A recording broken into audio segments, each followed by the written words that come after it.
प्राचीन काल की एक अत्यंत पवित्र और हृदय स्पर्शी कथा है तुलसी विवाह की। यह केवल एक उत्सव नहीं बल्कि भक्ति, सतीत्व, प्रेम और त्याग का अमर प्रतीक है।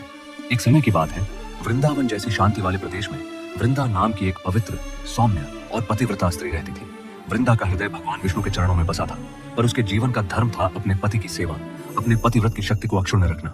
उसका पति जलंधर एक शक्तिशाली असुर राजा था जो जन्म से ही अद्भुत पराक्रमी था, और उसकी सबसे बड़ी शक्ति था वृंदा का सतीत्व। वृंदा की अटल भक्ति और पवित्रता के कारण देवता भी उसे पराजित नहीं कर पा रहे थे। इंद्र से लेकर वरुण तक हर कोई जलंधर की बढ़ती शक्ति से भयभीत था। देवताओं ने भगवान विष्णु से विनती की कि संसार का संतुलन बिगड़ रहा है और जलंधर की अपराजेय शक्ति को रोकना आवश्यक है। धर्म की रक्षा के लिए विष्णु ने एक कठिन, अत्यंत पीड़ादायक निर्णय लिया। उन्होंने जलंधर के रूप में वृंदा के सामने उपस्थित होकर उसके सतीत्व के व्रत को भंग कर दिया। वृंदा को पता भी नहीं चला कि वह जिसे अपना पति समझ रही थी वह वास्तव में स्वयं भगवान विष्णु थे। जब सत्य उजागर हुआ, वृंदा का संसार बिखर गया। उसकी आंखों में आस्था टूटने का दर्द था, हृदय में विश्वासघात का तूफान था।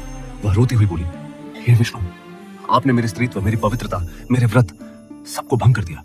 मेरी भक्ति का यह प्रतिफल। दुख और क्रोध में डूबी वृंदा ने विष्णु को शाप दिया कि वह पत्थर बन जाए, और यह शाप तुरंत ही फलित हुआ।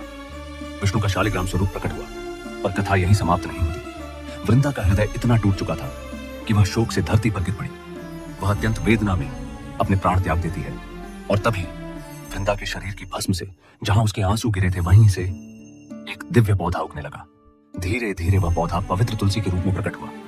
यह तुलसी वृंदा की पवित्र आत्मा का नया रूप थी। वृंदा के इस दिव्य नए रूप का सम्मान करने के लिए भगवान विष्णु ने अपने शालिग्राम स्वरूप में तुलसी से विवाह किया। यही विवाह आज तुलसी विवाह के नाम से मनाया जाता है। तुलसी विवाह सिखाता है कि सच्ची भक्ति अमर होती है।